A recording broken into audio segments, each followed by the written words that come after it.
I'm glad you've come, though I'm afraid there's little in the way of good news. After you left, we reached out to both the Alchemists Guild and Stillglade Fane and attempted all manner of treatments. But the results were always the same. Whatever the answer is, it's not alchemy or conjury. Why did it have to be Y'shtola and Urianger and not me? Out of all of us, they are the ones who could feasibly have solved this puzzle. And Alphino's still missing. God, it's all going wrong. Where do we even start? A grave situation indeed. Might I be of some assistance?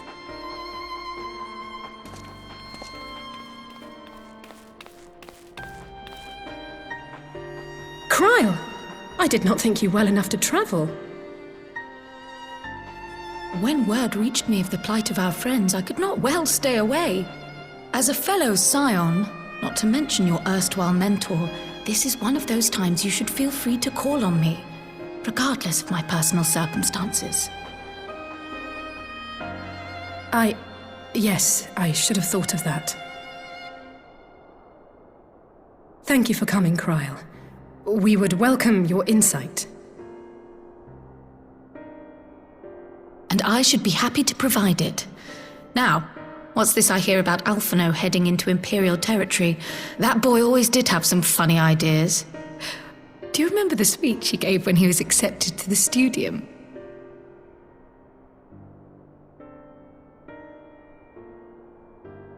My life's goal is naught less than the salvation of this star.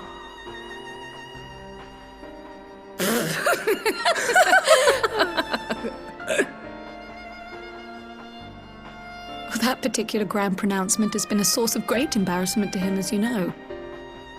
But the fact of the matter is, he meant every word and has lived his life accordingly. Yes, he remains altruistic to a fault, but I'm worried he was too fixated on his goals to see the dangers, as has happened before. You needn't be so concerned. Though his values remain the same, Alphino is not the blinkered boy he once was. Slowly but surely his eyes have been opened, thanks to a certain someone. A certain someone whom he'd be mortified to learn had heard about his little speech. Mum's the word, eh?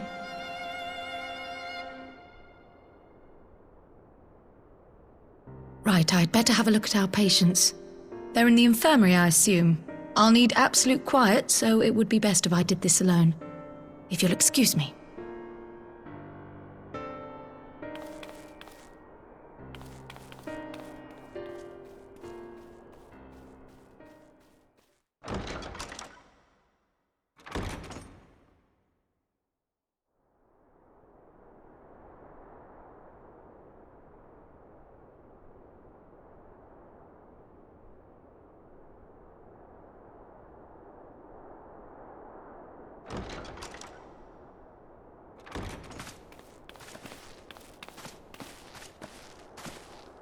All three are in fine physical health. At a glance, I would say they were merely sound asleep. Except for the fact that I couldn't sense the slightest trace of them in their bodies. It's as if their souls have taken leave of their physical forms. Ah, yes. The Elder Seedseer made a similar observation. I've read the report. When you heard this mysterious voice, you described feeling as if you were somewhere else, yes? If we assume the ether which comprises your essence is being drawn to some other place, then it may be possible to follow the trail it leaves behind, just as we did in our search for Thancred. I wasn't around for that, but I can't imagine it was easy. Oh, it wasn't. But that's no reason not to try. I will have need of Master Matoya's crystal eye if I'm even to make the attempt. So I suggest we pay her a visit.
Come to disturb my peace again, have you?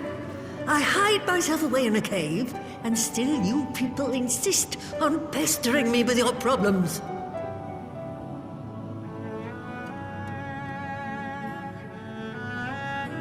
Oh, I mistook you for young what's-his-name, but I see now you're the sister. Weren't you supposed to be the lively one?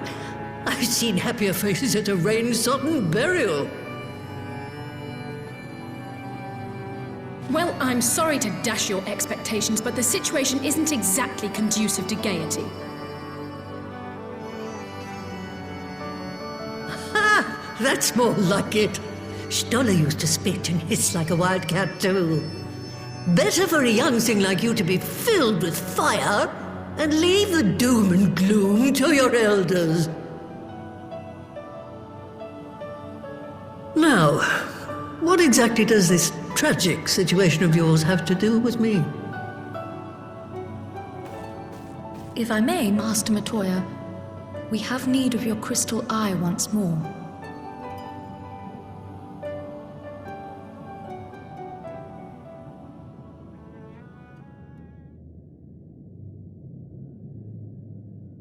And Stoller is one of the afflicted, is she? Very well. She may be an ungrateful stray, but she's my ungrateful stray, and I'll not see her buried before I am.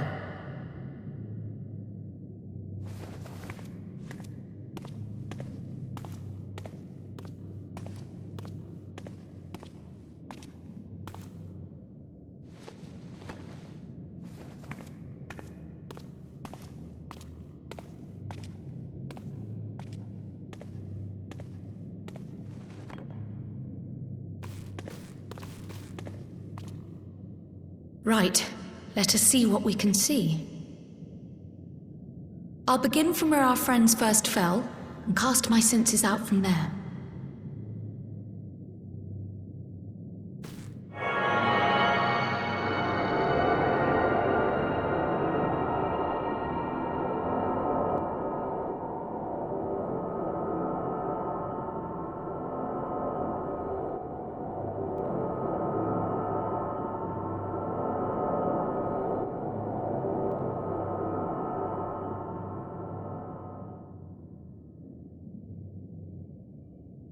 What is it? Did you find them? This doesn't make sense. How is it even possible? How is what possible? Kryl, what did you see? The threads, they just ended. And no, I didn't lose track of them. I followed them as far as they went. It's as if they were cut off. Could the ether have dissipated if it had? Oh gods! Their bodies are just husks. It's like the brood mother's daughter all over again. No, this is different. The Kalyana girl was already dead, body and soul, when Lakshmi effected her resurrection. Aye, let's not jump to conclusions. If their physical forms yet breathe and show no signs of wasting, then it follows that their souls must still be intact somewhere. But where? That's the question, isn't it, girl? Death has not taken them to the ethereal sea, yet there are no tracks left for us to follow.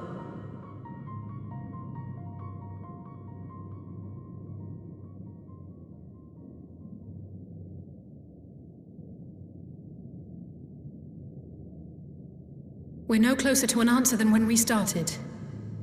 But knowing their souls are still out there is progress of a sort. We just have to keep looking. Pray, excuse me a moment. Yes? I remember, but... What, to Alamigo? We're on our way. That was Lee's. Apparently, a group of Populares have defected to Alamigo, and Maxima, the envoy Alphino left with, is one of them. I'm sorry. I realize we've barely begun here, but... Go, child, go! You've made up your mind, and life's too short for dithering. I'll do some digging in the meantime and see if there isn't some other method we could use to continue the search. Let's be off then.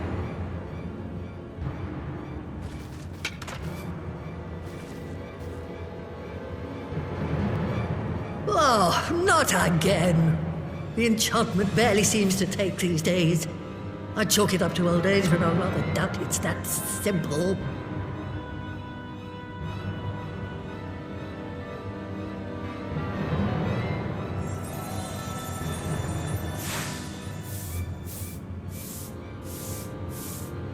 Before they took ill, Y'shtola and Urianger were sharing notes on a thinning of the ether.